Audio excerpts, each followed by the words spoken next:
우리가 믿음으로 순종하면 주님의 뜻을 이루는 줄 믿습니다. 우리 다시 한번 주님 앞에 영광의 박수 올려드리겠습니다.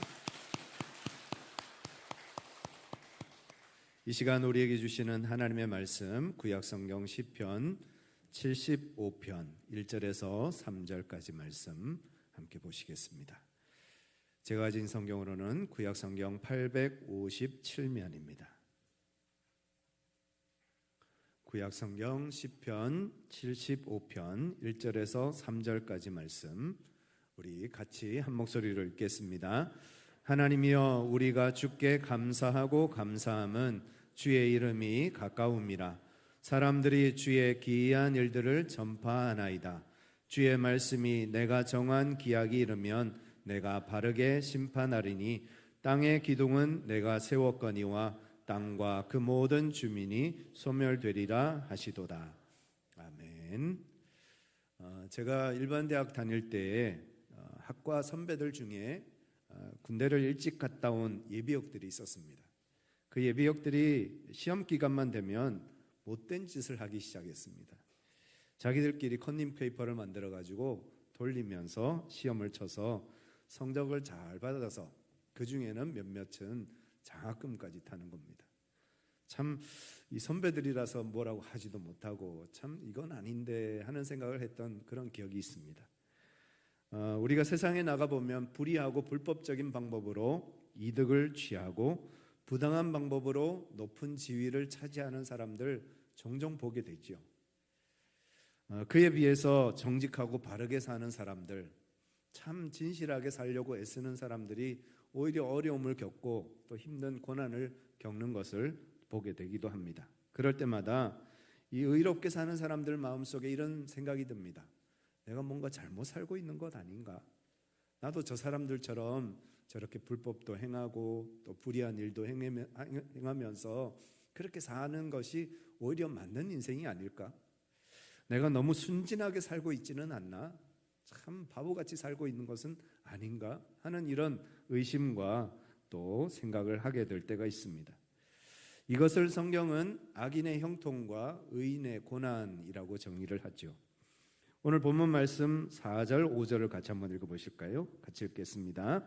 내가 오만한 자들에게 오만하게 행하지 말라 하며 악인들에게 뿔을 들지 말라 하였노니 너희 뿔을 높이 들지 말며 교만한 목으로 말하지 말지어다.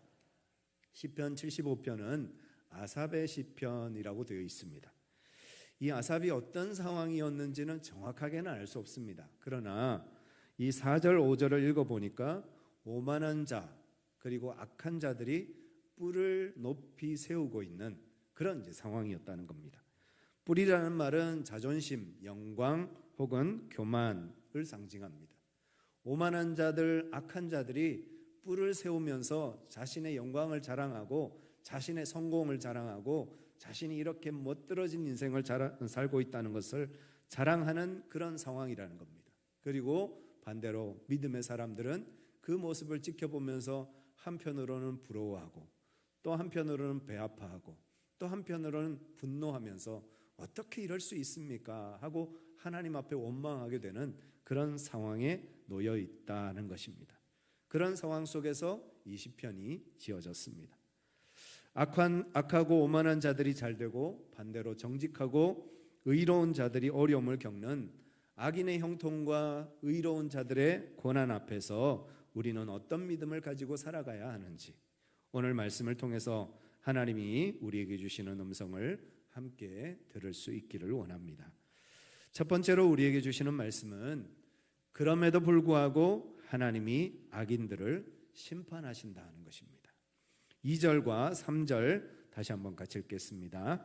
주의 말씀이 내가 정한 기약이 이르면 내가 바르게 심판하리니 땅의 기둥은 내가 세웠거니와 땅과 그 모든 주민이 소멸되리라. 악인들이 형통하게 사는 것을 볼 때가 있습니다. 하는 일마다 잘 되고 더 잘 먹고 더 잘 살고 더 부유하고 영화를 누리면서 인기와 명예가 높아지고 더 높은 지위로 더 높은 권세를 가지면서 수많은 사람들을 자기 종 부리듯 그렇게 살아가는 모습을 보게 될 때가 있습니다. 병에 걸리지도 않고 죽을 때 되어도 평안하게 아무 염려 없이 그렇게 죽어가는 모습을 보게 될 때도 있습니다. 그럴 때 우리는 질문하죠. 하나님, 이게 뭡니까? 어떻게 이럴 수 있습니까? 정말 하나님 공의로우신 하나님 맞으십니까? 하나님 정말 선하십니까? 하나님 정말 전능하십니까? 그런데 왜 하나님께서 저렇게 악한 자들을 그냥 두고만 보십니까? 왜 이렇게 의롭고 선한 사람들이 이런 핍박과 고난과 어려움을 당해야 합니까? 하고 우리가 하나님 앞에 질문합니다. 그럴 때 성경은 이렇게 대답을 합니다. 잠언 94장 8절부터 10절까지 말씀 같이 한번 읽겠습니다. 백성 중에 어리석은 자들아 너희는 생각하라. 무지한 자들아 너희가 언제나 지혜로울까. 귀를 지으시니가 듣지 아니하시랴. 눈을 만드시니가 보지 아니하시랴. 뭇 백성을 징벌하시는 이 곧 지식으로 사람을 교훈하시는 이가 징벌하지 아니하시랴. 무슨 말씀입니까? 하나님이 다 보고 계시고 다 듣고 계신다는 거예요. 하나님이 다 보고 계시고 다 듣고 계신다는 겁니다. 악한 자들이 어떻게 악을 행하면서 사는지, 또 의로운 자들이 그 환난과 시련 속에서 어떻게 인내하고 참아내면서 그럼에도 불구하고 정의롭게 진실하게 살려고 노력하고 있는지를 하나님 다 알고 계시고 다 보고 계시고 다 듣고 계신다는 겁니다. 그리고 하나님이 때를 기다리고 계십니다. 땅에 기둥을 세우신 분이 하나님이시듯 땅의 모든 주민을 소멸케 하시는 분도 하나님이시라는 겁니다. 의로운 자를 높이시고 악하고 오만한 자를 심판하시는 분이 하나님이십니다. 따라서 그 하나님의 심판의 때가 반드시 올 것이라는 겁니다. 따라서 우리는 그 하나님의 때를 기다리며 인내하고 그날을 믿음으로 참고 기다릴 수 있는 믿음의 삶을 살아가야 하겠습니다. 잠언 1장 22절 같이 읽겠습니다. 너희 어리석은 자들아 어리석음을 좋아하며 거만한 자들은 거만을 기뻐하며 미련한 자들은 지식을 미워하니 어느 때까지 하겠느냐. 잠언 3장 34절입니다. 진실로 그는 거만한 자를 비웃으시며 겸손한 자에게 은혜를 베푸시나니. 잠언 8장 13절입니다. 여호와를 경외하는 것은 악을 미워하는 것이라. 나는 교만과 거만과 악한 행실과 패역한 입을 미워하느니라. 하나님이 당장에 악인과 오만한 자들을 그냥 두고 보시는 것 같지만 하나님은 그 하나님의 심판을 반드시 실행하실 것이라는 겁니다. 하나님이 그들에게 지금 당장 심판하지 않으시는 이유는 하나님이 그들도 회개하고 돌아오기를 기다리시는 것이고, 또 하나 그들이 그 악에 가득 찰 때까지 참고 기다리시는 것이라는 겁니다. 그래서 하나님은 결코 의인들의 고난과 고통을 외면하지 않으시고 악인들과 오만한 자들을 반드시 심판하신다는 것입니다.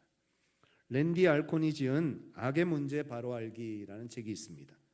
이 책에 보면 역사 속에 등장하는 정말 너무너무 악한 세 명을 소개하고 있습니다. 그 첫 번째가 2차 세계대전을 일으켰던 아돌프 히틀러입니다. 그는 유대인 600만 명과 수백만 명의 사람들을 전쟁 속에서 죽어가게 만들었습니다. 우생학과 인종 청소를 통해서 수많은 사람들을 수용소에 가두어서 굶어 죽게 만들고 병으로 죽게 만들고 용광로에 집어넣어서 소각시키는 정말 인간으로서는 할 수 없는 정말 끔찍한 죄악을 저질렀습니다. 그렇게 영원할 것 같았던 그의 권력이 결국은 어떻게 됩니까? 무너지고 말았고 그는 지하 벙커에 숨어 있다가 그곳에서 자살을 합니다. 그리고 그의 시신은 불에 태워졌다고 합니다. 구소련을 통치했던 스탈린이 있죠. 그 스탈린이 인민의 적을 죽인다는 명목으로 대숙청을 감행을 했는데, 그래서 죽은 사람이 자기 나라 사람 120만 명을 죽였습니다. 오늘의 숙청자가 내일의 시체가 된다라고 말할 정도로 정말 무수한 사람들을 죽이는 학살을 장행했습니다. 그런 무소불위의 권력을 가지고 영원할 줄 알았던 그 스탈린도 결국은 어떻게 됩니까? 매일매일 자기도 그렇게 죽임을 당할지 모른다 하는 두려움과 공포 속에서 살았다고 합니다. 그리고는 참모 4명과 함께 식사를 하다가 그 자리에서 쓰러졌는데, 그래서 그를 비밀 별장으로 옮겨서 치료하는 중에 그가 사망했습니다. 사인이 심장마비로 알려졌습니다만 또 많은 학자들은 그가 독사를 당했을 것이다 라고 추정을 합니다. 세 번째 인물은 캄보디아 프놈펜에 가면 킬링필드 기념관이 있습니다. 폴포츠는 캄보디아를 집권하자마자 국가 발전을 방해하는 사람은 무조건 모조리 죽여야 한다 해서 이 130만 명을 학살을 했습니다. 안경을 끼고 있거나 손을 만져보고 손이 좀 부들부들한 사람 다 잡아서 죽였습니다. 왜냐하면 그 사람은 공부한 학자들이다. 노동자를 제외하고는 무조건 다 죽여야 된다 해서 130만 명을 죽였습니다. 그리고 그 끌려온 사람들 중에 고문을 통해서 억지로 고발을 하게 해서 주변에 있는 사람들을 다 고발시키게 했고, 그래서 또 사람들을 죽이는 정말 무서운 그런 살인자였습니다. 그렇게 폴포츠가 영원할 줄 알았는데 결국 참모 일가족을 학살한 죄명으로 그도 체포가 되었고 산 중턱에 있는 허름한 헛간에 감금되어 있다가 뇌졸중, 고혈압, 심장병, 암 모든 질병에 가득 고통받다가 결국은 죽게 되었고, 그를 평생 따라다녔던 부하들이 이런 쓰레기 같은 인간은 사람이 아니다 해서 쓰레기 더미에 같이 넣어서 쓰레기 소각장에서 소각을 당했다고 합니다. 아무리 절대 권력을 가지고 있어도 영원할 것 같은 사람도, 그 악인들도 결국은 그 죄를 고스란히 받더라는 겁니다. 결국 최후와 종말은 끔찍한 결말이 되고 말았습니다. 시편 37편 1절부터 말씀을 보면 악을 행하는 자들 때문에 불평하지 말며 불의를 행하는 자들을 시기하지 말지어다. 그들은 풀과 같이 속히 배임을 당할 것이며 푸른 채소같이 쇠잔할 것이미로다. 여호와를 의뢰하고 선을 행하라. 땅에 머무는 동안 그의 성실을 먹을거리로 삼을지어다. 여러분, 악인의 형통을 부러워하지 마시기 바랍니다. 그것 때문에 우리가 시기하거나 불평하지 말아야 합니다. 그들의 영화는 풀과 같습니다. 금방 사라져 없어질 것입니다. 푸른 채소가 금방 시드는 것처럼 그들의 영화도, 그들의 영광도 금방 사라질 것입니다. 우리는 오직 여호와를 의뢰하고 선을 행하고 땅에 머무는 동안 성실하게 주님을 따르고 주님을 섬기는 믿음의 삶을 살아가야 하겠습니다. 다시 오늘 본문으로 돌아오시면 시편 37편 10절 11절 같이 한번 읽겠습니다. 잠시 후에는 악인이 없어지리니 내가 그곳을 자세히 살필지라도 없으리로다. 그러나 온유한 자들은 땅을 차지하며 풍성한 화평으로 즐거워하리로다. 악인의 영광은 잠깐입니다. 돌아서면 없어질 것입니다. 그 악인들의 영화를 부러워하지 말고 시기하지 말고 하나님 앞에서 의로운 자로, 진실한 자로, 온유한 자로 살아가는 저와 여러분들 되시기를 간절히 축복합니다. 두 번째 우리에게 주시는 말씀은 하나님의 진노의 잔이 부어지고 있다는 것입니다. 다시 오늘 시편 75편 8절을 같이 한번 읽겠습니다. 여호와의 손에 잔이 있어 술거품이 일어나는도다. 속에 썩은 것이 가득한 그 잔을 하나님 쏟아내시나니 실로 그 찌꺼기까지도 땅의 모든 악인이 기울여 마시리로다. 악인들이 금방 심판을 당하고 멸망했으면 좋겠는데 그러지 않을 때가 있죠. 하나님 정의로우신 하나님이니까 악한 자들, 오만한 자들 당장의 심판에서 멸망시켰으면 좋겠는데 오히려 악한 자들이 더 번성하고 오만한 자들이 더 잘 되는 모습을 보게 될 때가 있습니다. 그럴 때 우리는 어떻게 해야 할까? 왜 그런 일들이 일어나는가 하는 것입니다. 시편 73편 2절부터 말씀을 한번 보시겠습니다. 같이 한번 읽겠습니다. 나는 거의 넘어질 뻔하였고 나의 걸음이 미끄러질 뻔하였으니. 시험 들 뻔했다는 거예요. 어떻게 이럴 수 있습니까? 하나님 왜 이런 일들이 일어납니까? 하고 묻는다는 거죠. 3절도 같이 한번 읽겠습니다. 이는 내가 악인의 형통함을 보고 오만한 자를 질투하였음이로다. 그들은 죽을 때에도 고통이 없고 그 힘이 강건하면 죽을 때도 고통 없이 죽는 거예요. 그 다음 5절 사람들이 당하는 고난이 그들에게는 없고 사람들이 당하는 재앙도 그들에게는 없나니 고난도 없고 재앙도 없이 살다가 그렇게 죽어가더라는 겁니다. 그 다음 6절입니다. 그러므로 교만이 그들의 목걸이요 강포가 그들의 옷이며 얼마나 자신들의 악함을 자랑하고 떳떳하게 드러내면서 사는지 기가 막힌 노릇이죠. 7절 살찜으로 그들의 눈이 솟아나며 그들의 소득은 마음의 소원보다 많으며 살이 막 찌고 막 얼마나 많은 것을 누리는지 참 기가 막힌 노릇입니다. 8절입니다. 그들은 능욕하며 악하게 말하며 높은 데서 거만하게 말하며 그들의 입은 하늘에 두고 그들의 혀는 땅에 두루 다니는도다.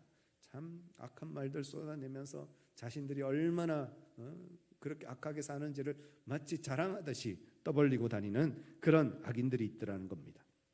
10절 그러므로 그의 백성이 이리로 돌아와서 잔에 가득한 물을 다 마시며 말하기를 하나님이 어찌하랴 지존자에게 지식이 있으랴 하는도다.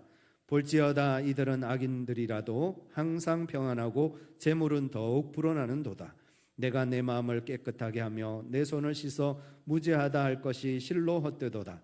나는 종일 재난을 당하며 아침마다 징벌을 받았도다.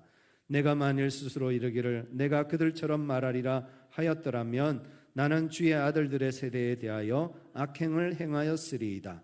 내가 어찌하면 이를 알까 하며 생각한즉 그것이 내게 심한 고통이 되었다니. 하나님 어떻게 이럴 수가 있습니까? 어떻게 저 악인들이 저렇게 더 잘 삽니까? 더 부자가 됩니까? 더 평안합니까? 더 건강해집니까? 의인들은 이렇게 고난을 당하는데 어떻게 이럴 수 있습니까? 하고 묻는 질문을 질문하고 있는 겁니다. 그런데 같은 말씀 73편 18절 19절에 이렇게 말씀합니다. 같이 읽겠습니다. 주께서 참으로 그들을 미끄러운 곳에 두시며 파멸에 던지시니 그들이 어찌하여 그리 갑자기 황폐되었는가 놀랄 정도로 그들은 진멸하였나이다. 그들이 끝도 없이 영화롭게 부귀롭게 흥망성쇠를 누리면서 그렇게 살아갈 것 같았는데 하나님이 그들을 어디에 두셨다고요? 미끄러운 곳에 두셨다는 거예요. 미끄러운 곳에서 어느 날 한번 삐끗해서 미끄러지면 모든 것이 다 파멸되고 마는 그 자리에 그들이 서 있다는 겁니다. 그 미끄러운 곳에 서 있는 그 악인들의 형통을 우리가 부러워할 것이냐 하고 물으시는 거예요. 그들의 악인의 형통들을 우리가 그렇게 탐내할 만한 것이냐라고 하나님께서 우리에게 물으십니다. 아까 우리가 읽었던 시편 75편 8절 말씀을 표준세 번역에서는 이렇게 번역을 하고 있습니다. 같이 한번 읽겠습니다. 주님은 거품이 이는 잔을 들고 계신다. 잔 가득히 진노의 향료가 섞여 있다. 하나님이 이 잔에서 따라주시면 이 땅의 악인도 모두 받아 마시고 그 찢기까지도 핥아야 한다. 하나님이 포도주 잔을 들고 계신다는 겁니다. 그리고 그 포도주 잔에 담겨있는 그 포도주를 악인들에게 부어주세요. 그래서 그 포도주를 악인들이 마시고 취하고 배불러 합니다. 그런데 하나님께서는 그 찌꺼기까지 그들에게 다 부어주신다는 겁니다. 그런데 그 잔 안에는 뭐가 담겨 있다고요? 진노의 향료가 함께 담겨 있다는 거예요. 부어라 마셔라 계속해서 부어주시는 거예요. 그들이 잘 되는 것 같고 형통한 것 같고 모든 것이 부유해지는 것 같고 성공하는 것 같은데 그렇게 그 부유함에 그 성공에 취해갈 때 그때 하나님의 진노가 하루아침에 임한다는 것입니다. 짐승을 기르는 농부가 짐승을 시장에 내다 팔거나 도축하기 전에 어떤 일을 할까요? 그 짐승에게 먹을 것을 잔뜩 먹여줍니다. 그래서 사살을 찌게 하고 무게를 불려줍니다. 그러고 나서 그것을 도축장으로 끌고 가서 아니면 시장에 가지고 가서 팔아버리든지 아니면 도축을 하죠. 악인들이 잘 되는 것은 하나님께서 그들을 그렇게 살찌우시는 겁니다. 그리고 그들을 멸망케 심판하시기 위해서 준비하고 계시는 시간이라는 것입니다. 따라서 악인의 형통을 우리가 부러워할 것이 아니라 오히려 그 악인들의 형통을 두려워해야 한다는 것입니다. 말라기 4장 1절부터 2절까지 말씀 같이 한번 읽겠습니다. 만군의 여호와가 이르노라 보라 용광로 불같은 날이 이르리니 교만한 자와 악을 행하는 자는 다 지푸라기 같을 것이라. 그 이르는 날이 그들을 살라 그 뿌리와 가지를 남기지 아니할 것이로되 내 이름을 경외하는 너희에게는 공의로운 해가 떠올라서 치료하는 광선을 비추리니 너희가 나가서 외양간에서 나온 송아지 같이 뛰리라. 북이스라엘과 남유다를 멸망케 했던 세계적인 나라들이 있었습니다. 아수르, 바벨론, 페르시아, 헬라, 로마. 당대 최고의 강대국들이었고 악한 나라들이었고 세계를 제패하는 나라들이었습니다. 그러나 이 모든 나라가 어떻게 됐습니까? 결국은 다 종말을 맞이했고 다 사라져버리고 없어졌습니다. 하나님은 용광로의 불과 공의로운 해를 동시에 가지고 준비하고 계십니다. 용광로의 불은 악한 자, 오만한 자들을 심판하시기 위해서 준비하고 계시고 공의로운 해는 의로운 자, 하나님을 경외하는 자들을 치료하시고 고치시기 위해서 준비하고 계시다는 겁니다. 욥기 21장 13절 말씀, 그들의 날을 행복하게 지내다가 잠깐 사이에 수월로 내려가느니라. 잠깐 사이에 수월로 내려가는, 잠깐 사이에 멸망하는 그 악인들의 형통을 부러워할 것이 아니라 하나님 앞에서 의로운 자로, 공의로운 자로, 주님을 경외하는 자로 하나님의 치료의 광선을 경험하는 은혜의 삶을 사는 저와 여러분들 되시기를 간절히 축복합니다. 그럼 악인의 형통과 의인의 고난 앞에서 우리가 드려야 할 감사 위의 감사는 무엇일까 하는 것입니다. 오늘 말씀의 제목을 감사 위의 감사로 정해봤습니다. 우리가 왜 이 악인의 형통과 의인의 고난 앞에서 감사해야 하는지 두 가지 이유를 살펴보겠습니다. 첫 번째로는 악인과 오만한 자가 아님을 감사해야 합니다. 저와 여러분들이 하나님이 심판하시는 악인과 오만한 자가 아님을 다행으로 여기고 감사할 수 있어야 한다는 겁니다. 이 말을 다르게 말하면 우리는 악인과 오만한 자가 되지 말아야 한다는 것입니다. 여러분, 악인이 어떤 사람일까요? 악인은 어떤 사람일까요? 악한 일을 하는 사람이 악인이겠죠. 그럼 악한 일을 하는 악인은 어떤 사람이 악한 일을 할까요? 악인은 자기밖에 모르는 사람입니다. 앞에 소개해드렸던 히틀러, 스탈린, 폴포츠, 이 세 사람의 공통점이 있습니다.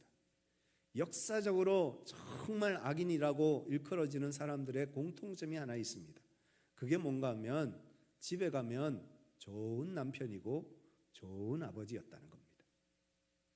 밖에서는 수많은 사람들을 학살하고 죽이고 끔찍한 살인을 자행했던 사람들도 집에 가면 좋은 아버지, 좋은 남편이었다는 거예요. 참 기가 막힌 이야기죠. 악인은 어떤 사람인가? 자기밖에 모르는 사람입니다. 내 건강, 내 삶, 내 물질, 내 가정, 내 것만 생각하고 남들이 어떻든 말든 나만 위해서 사는 사람이 결국은 악인이 되더라는 거예요. 하나님 앞에서 우리가 진실한 삶을 살고 또 하나님을 경외하는 삶을 살기 위해서는, 다시 말해서 악인의 삶을 살지 않기 위해서는 나만 아는 사람이 아니라 우리 주변에 있는 사람들을 돌보고 섬기는 삶을 살 때 우리가 악인이 아니라 하나님이 기뻐하시는 선한 삶을 살게 될 줄 믿습니다. 그럼 두 번째, 오만한 자는 어떤 사람일까요? 오만한 자는 자기만 옳다고 말하는 사람입니다. 다른 사람은 다 틀렸고 나만 옳다고 말하는 사람이 오만한 자이죠. 그러나 세상에 100% 옳은 사람이 누가 있습니까?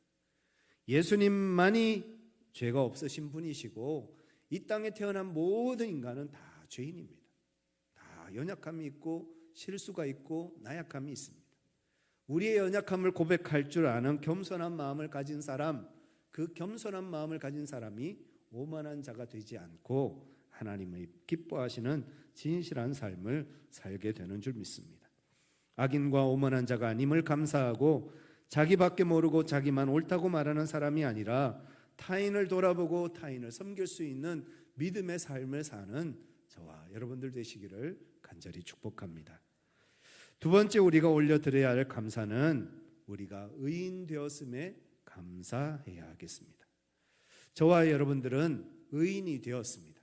아멘이시죠? 저와 여러분들을 하나님은 의인 삼아 주셨습니다. 우리가 착하게 살아서, 우리가 의롭게 살아서 우리를 의인 삼아 주신 것이 아니라 예수님의 십자가의 공로로, 예수님의 보혈의 은혜로, 예수님이 우리를 위해서 피 흘려 죽으심으로 우리를 의롭다고 칭해 주셔서 우리가 의인이 된 것입니다. 따라서 그 예수님의 사랑, 그 놀라운 은혜를 감사하면서 기뻐하면서 살아가는 삶을 사는 것, 그것이 의인된 삶의 모습입니다. 죄와 허물로 죽었던 우리들, 공중권세 잡은 자, 곧 불순종의 아들들 가운데 역사하는 영인 사탄의 종과 노예로 살았던 우리들, 그래서 육체의 욕심을 따라 지내고 육체와 마음이 원하는 대로 본질상 하나님의 진노의 자녀로 살았던 우리들, 그런 우리들을 예수님이 사랑하셔서 하나님의 자녀 삼아 주셨고, 우리를 위해서 십자가 위에서 보혈과 피를 흘려 주셨고, 그 하나님의 놀라운 은혜 속에서 예수님이 죽고 예수님이 살아나셨듯 예수님과 함께 우리도 죽고 예수님의 살아나심과 함께 우리도 부활케 하신 그 은혜 속에 우리를 넣어주신, 불러주신, 하나님의 거룩한 자녀 삼아주신 그 은혜 속에서 우리가 의인 되었음을 기뻐하며 감사하며 살아가는 것, 그것이 우리 믿는 사람들이 누리는 감사의 삶인 줄 믿습니다. 이 모든 것이 우리의 행위와 우리의 노력으로 된 것이 아니라 전적인 하나님의 은혜요, 하나님의 선물이라는 것을 기뻐하면서 감사하면서 살아가는 삶, 그것이 우리가 감사 위에 감사를 올려드리는 믿음의 삶, 은혜의 삶인 줄 믿습니다. 오늘부터 또 앞으로도 우리가 악인이 아니라 또 오만한 자가 아니라 주님 안에서 진실하고 나만 아는 사람이 아니라 이웃과 다른 사람들을 섬길 수 있는 삶이 되게 하여 주시옵소서. 나를 의인 삼아 주신 그 예수님의 십자가의 사랑과 은혜에 감사하고 감격하며 살아가는 저와 여러분들 되시기를 간절히 축원합니다. 함께 우리 말씀 생각하시면서 기도하시겠습니다. 이 시간 기도하실 때 주님, 나만 아는 사람이 아니라 내 이웃들을 돌보고 섬기는 삶이 되게 하시고, 나만 옳다고 말하는 사람이 아니라 하나님 앞에서 겸손한 마음을 가지고 이웃을 세워주고 격려하며 위로하는 삶을 살아가는 우리의 삶, 나의 삶이 되게 하여 주옵소서. 우리 같이 한번 기도하시겠습니다. 사랑과 은혜가 충만하신 아버지 하나님, 오늘도 우리를 말씀의 자리, 기도의 자리에 있게 하심을 감사합니다. 세상 살면서 경험하는 많은 일들 속에서 악하고 오만한 자들이 잘되고 성공하는 것처럼 보이지만 결국은 그들은 심판을 자초하고 있으며 멸망의 길을 가고 있음을 우리가 다시 한번 깨닫습니다. 하나님 보시기에 진실한 삶, 하나님께서 기뻐하시는 삶을 살아가는 우리 모두가 되게 하여 주시고, 하나님, 나만 옳다고 말하는 사람이 아니라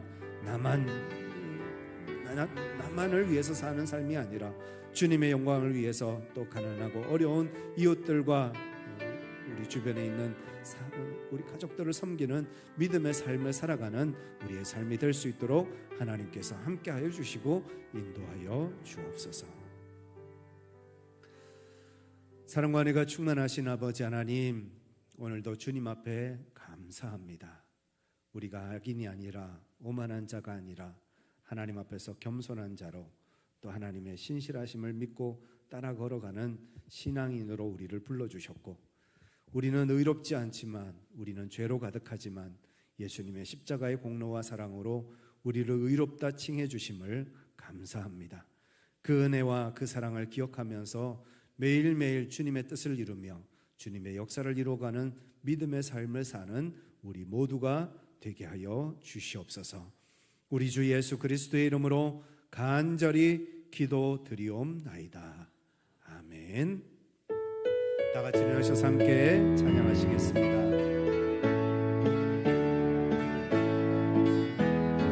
교회